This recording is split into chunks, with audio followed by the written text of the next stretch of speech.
Conectados con el pulso de La Paz y Cochabamba. La Ventana. Información, criterio y buena música. De lunes a viernes a las 16 horas. Bien, 16 horas con 8 minutos. Le quiero dar la bienvenida a Javier Flores. Él es analista y, claro, ustedes lo conocen, sale en los medios de comunicación. Para analizar, querido Javier, buenas tardes, gusto de tenerte acá. A ver cómo son casi 3 meses. Sí, faltan 3 días para que sean 3 meses de la presidencia del presidente Rodrigo Paz, valga la redundancia. Y se han hecho muchas cosas, se quieren hacer muchas cosas. ¿Cuál es tu análisis en general? Lo que no queremos es que el presidente evite, o más bien, más que decir evite, corte la conexión que tiene con la gente. Eso es importante, su conexión con la gente, porque eso también lo ha llevado al triunfo, querido Javier. Así que, ¿cómo estás viendo tú? El presidente sigue abrazando a la gente, sigue relacionándose con las organizaciones. ¿Cómo estás viendo tú esta relación? Yo siento que el presidente Paz tiene una capacidad de retórica muy importante. Discursivamente es bastante elocuente y convincente en algunos casos, pero siento también de que las ofertas electorales, tanto en las previas, en la propia elección, son demasiado grandes y además con algún desorden. Yo trataría su proyecto político como su propio papá, dijo, ¿no? Don Jaime Paz Zamora, que no tiene un tronco. Y yo a ese tronco agregaría que no tiene alma. Es decir, es una sumatoria de buenos deseos. Por ejemplo, el 50-50 es inviable, absolutamente inviable, ahora por lo menos. O sea, en este tiempo. Tal vez habrá que construir normativa para que se vaya dando, ¿no? Porque él en realidad lo que está hablando y ha dicho a través de los medios, dice, bueno, al final Bolivia debe convertirse en un país federal, ¿no? Hablando del 50-50 y del tema autonómico y de todo esto que es urgente para gobernaciones y municipios que van a compartir estas responsabilidades con el Estado central. Para mí sigue siendo retórico, porque si no hemos vivido una autonomía plena, hay departamentos como Potosí que no tiene ni estatutos ni departamentales ni municipales. Bueno, La Paz está en la misma situación. Entonces, ¿cómo pensar en un federalismo que ni siquiera tu autonomía la hemos vivido de manera plena a través de los municipios y gobernaciones? Por eso siento que es retórico. Pero peor aún cuando entramos a la parte económica. Nos han planteado la economía para todos, que es una copia de un candidato a presidente de Perú. Cuando habla, hay un libro, que no tengo el dato exacto en este momento, pero es un autor peruano, candidato a la presidencia en Perú, que escribe y presenta un libro que tiene que ver con el capitalismo para todos. Ajá. Y claro, cuando hablamos de capitalismo para todos, y uno intenta entender qué es un capitalismo para todos, pareciera de que Paz, y esto siempre ratifica él, está muy detrás de los cuentapropistas, de la gente que supuestamente hace economía, pero no son otra cosa que en su gran parte gente informal. Es decir, el cuentapropista lo respeto mucho, pero en el fondo, cuando habla de la Feria 16 de Julio y otros, son gente que gana honestamente, pero es informal, no le paga impuesto al Estado. Y tampoco genera empleo. Entonces, cuando hablas de capitalismo para todos, entonces un poco se está desplazando a la industria. ¿Por qué? Porque la industria lo que hace es generar espacios de trabajo a través de la capitalización de algunos empresarios o muchos empresarios que se ocupan de generar espacios de trabajo a la ciudadanía. Pero él habla un poco más que todos serían empresarios en Bolivia. Entonces, todos serían comerciantes, porque no estamos hablando de industrializar, y nunca habla de industrializar el país Paz, por lo menos no lo he escuchado, y ese también para mí es una gran debilidad, porque la forma de conseguir divisas sobre todo es a través del sector industrial.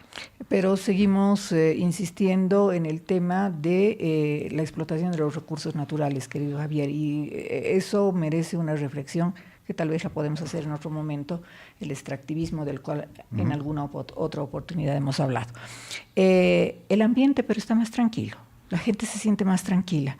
Aparentemente la dotación de combustibles y esta suspensión de la subvención, que no es la total, porque en 6 meses se va a volver a revisar esto, esta suspensión de la subvención ha dado y ha posibilitado, y los acuerdos que tiene el presidente Paz con diferentes organismos multilaterales y con los Estados Unidos específicamente, ha propiciado que haya la dotación de combustibles de manera, digamos, continua, y eso ha bajado muchísimo la tensión en la mayoría, bueno, en las ciudades más grandes, por supuesto, en las ciudades más chicas también, en todo el país. Sí, pero a mí me da la impresión de que esto puede tener una factura muy a corto plazo. Estamos como en el momento en de que una pareja se casa, adquiere un crédito, tiene el crédito y está muy bien, tienen para gastar, pero no se está inyectando recursos a la producción. Y, por ejemplo, cuando yo soy un seguidor, digamos, de todas las autoridades para poder tener una crítica y un análisis, yo le escucho hablar al presidente Paz siempre de temas como, por ejemplo, se ha conseguido el crédito, pero no es un crédito que no nos iban a dar, siempre la CAF ha trabajado en Bolivia, por lo tanto no es una sorpresa para mí, por un lado. Segundo, se han aprobado cerca de $1.800 antes de la salida del presidente Arce, o cuando salió como presidente, que tenía un colchón financiero importante. Pero la pregunta es, y yo como vengo del sector privado, yo cuando adquiero un crédito, la pregunta que me hago siempre es, ¿de dónde voy a pagar el crédito? Porque puedo adquirir el crédito, no es tan difícil. Claro, ¿de dónde voy a generar los recursos para pagar los intereses y el capital? Y creo que en ese tema no hemos llegado. Por eso digo que puede tener una luna de miel de muy corto plazo, porque va a llegar un momento, porque nosotros, el presidente Arce deja con una deuda del 22% respecto al PIB. Y ahora, ya según lo que nos plantea el presidente Paz, casi llegaríamos al 44% respecto al PIB. Es decir, nosotros debíamos 12.000 millones o 12.000 y fracción, y ahora prácticamente se va a adquirir ese crédito. Lo que en buenas cuentas o en facilito podría decir que el MAS durante 20 años hubiera endeudado a Bolivia en el 22% del PIB. Pero en 3 meses ya tendríamos el doble, es decir, otros 22% que están comprometidos con el presidente Paz. Eso es interesantemente llamativo, ¿no? No olvidemos, Javier, y lo hemos analizado tantísimas veces contigo, el bloqueo en la Asamblea Legislativa Plurinacional ocasionó que no den viabilidad a los créditos. Bueno, ahora hay otros actores que van a dar viabilidad a los créditos. Creo que era la única fórmula también para poner en funcionamiento todo esto que significa la dotación de combustibles, una baja en la inflación, una especie de estabilización del dólar referencial, por ejemplo, ¿no? ¿Qué me dices de esto?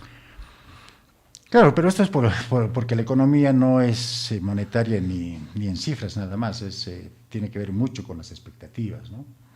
Y cuando hablamos de economía, lo que ha pasado en Bolivia es de que las expectativas eran tan negativas que la gente adquiría dólares para guardarlos en su colchón bank, y obviamente había una presión sobre el dólar. Ahora esa presión está cayendo porque sí han entrado recursos frescos en divisa y los tenemos ahora.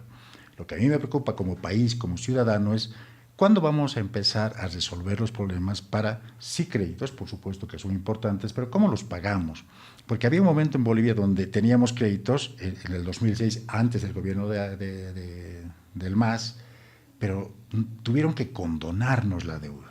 O sea, el neoliberalismo de ese tiempo lo que logró es adquirir tanto crédito que si no era una condonación de la que se jacta Tuto Quiroga, que condonó la deuda, no salíamos adelante. En cambio, ahora tenemos solo un 22%, teníamos de 22% respecto al PIB, ahora vamos ya casi 40%, y si llegáramos a 60% y no tenemos de dónde pagar, ¿cómo va a producir el país divisa? Y claro, eso se produce mediante la exportación de productos naturales o extracción de productos, pero también de la incorporación de recursos a la oferta respecto a la industrialización. El país tiene que pensar en industrializarse, ese debería ser el camino que tomen todas las autoridades, porque si de otra manera, ¿cómo conseguimos divisa? Alguna gente cree que por haber quitado la subvención, no conseguimos divisas. Si bien en moneda nacional tenemos más recursos, pero eso no se convierten en divisas, son moneda nacional. Entonces, lo que el país tiene que pensar es cómo consigue divisa, que es lo fundamental para ir adelante. 3 meses de en un país que tiene la crisis que tiene, no es fácil, no es una tarea fácil, es una tarea bien complicada. Y con todas las aristas y variantes que tiene esta multicrisis que estamos viviendo los bolivianos. ¿Tú crees que se ha hecho mucho, se ha hecho poco? ¿Cómo lo ves? Es que yo no sostengo que tenemos una crisis galopante. Si uno va a deudas externas, todas en relación al PIB, vamos a ver que Colombia, que Perú, que Chile, que Argentina, todos tienen mayor deuda que Bolivia. Bueno, son países más grandes, son economías más grandes. Claro, también, pero ¿no? yo estoy hablando respecto a su PIB. Por ejemplo, Perú tiene una deuda del 42% respecto a su PIB, que es 246.000 millones de dólares. Es una economía más grande, pero también su PIB es más grande, por lo tanto, su deuda tiene que ser el 22%. Bolivia tiene 12.000 millones o 13.000 millones de deuda, que respecto al PIB es de 45.000 millones. Entonces, cuando yo hablo de deudas, estoy hablando en relación a su PIB, y por supuesto Bolivia es la que menos deuda tiene, por lo tanto no es un país inviable, porque si esto comparamos con un ciudadano, cuando un ciudadano va al banco y le debe la cantidad de sus ingresos al banco, el banco no le da plata. Claro. Pero si el ciudadano debe 12% o 22% de su PIB, de sus ingresos, por supuesto que va a acceder al crédito. Y esa es Bolivia. Por eso es que conseguir crédito en Bolivia no es nada del otro mundo. Todos están parados. ¿Por qué? Porque Bolivia es un país viable. Esa es la gran diferencia. Lo que nos han vendido a todos es de que es un país en desastre, y eso no numéricamente y con cifras absolutamente. Bueno, pero hasta el mismo presidente Arce en algún momento ha reconocido, ¿no? Que ha dicho estamos en una situación complicada. Bueno, saliendo del tema económico, querido Javier, ¿cómo ves el tema político, no? Aquí tienes un ejecutivo que, bueno, está haciendo lo que tiene que hacer, pero tienes un vicepresidente que se declara opositor, que bueno, ya dice muchas cosas que ya no sé si la mayoría de la gente escucha, porque por supuesto tiene una sintonía que no es la sintonía de lo que quiere la mayoría de la gente, es decir, lo que quiere la mayoría de la gente, tengo esa sensación, esa percepción, es bajarle un cambio al tema de los conflictos y de los enredos que había. Lo hemos vivido en la anterior gestión, justamente porque el presidente Arce tenía problemas con Evo Morales. Yo creo que primero habrá que ir en contexto, ¿no?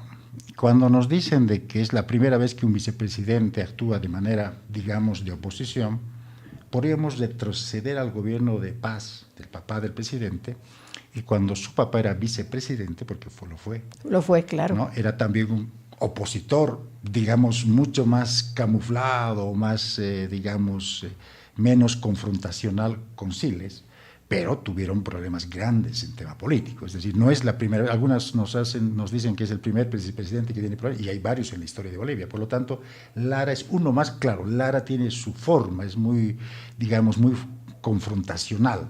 Sin embargo, no es la primera vez, ¿no? Y en esa línea yo creo que Lara tenía toda la posibilidad de poder salir adelante con su propio apellido, con su propio proyecto, pero no tiene las condiciones discursivas, estratégicas para hacer una oposición que necesite el país de vez en cuando decir al presidente, esto está mal. Yo creo que Lara podía haber cumplido con una labor muy importante dentro de este momento que vivimos. Lamentablemente está desperdiciando ese gran momento, porque sí hay cosas que hay que observar, pero no lo sabe hacer Lara. ¿Y cómo observas este tema de que ahora quiero hablar con el presidente? Bueno, es una... Nos abuenaremos, más o menos, nos abuenaremos, ya dejaremos de pelear, por lo menos para los medios de comunicación. Pareciera que él es un hombre inestable, ¿no? Pareciera que no se le puede creer. Por ahí va a querer abuenarse, después de 10 días va a decir, ya no me abueno. Es decir, lamentablemente es un presidente, pues... que nosotros lo hemos elegido, ¿no? Es también una realidad. La gente ha votado, creo, mayoritariamente por Lara. No sé, fíjate, Javier, fíjate que no estoy tan de acuerdo con eso, porque él, claro, él se atribuye la mayoría de los votos para la agrupación de él, pero en realidad yo creo que en las ciudades también han votado por Rodrigo Paz. Habría que hacer un estudio en realidad para tener esa finura en el dato, ¿no? Yo tengo una anécdota en Potosí, donde yo vivo. Hay 2 circunscripciones que son de la ciudad, y ahí habían candidatos visiblemente importantes, tanto en los partidos de Quiroga como de los otros candidatos.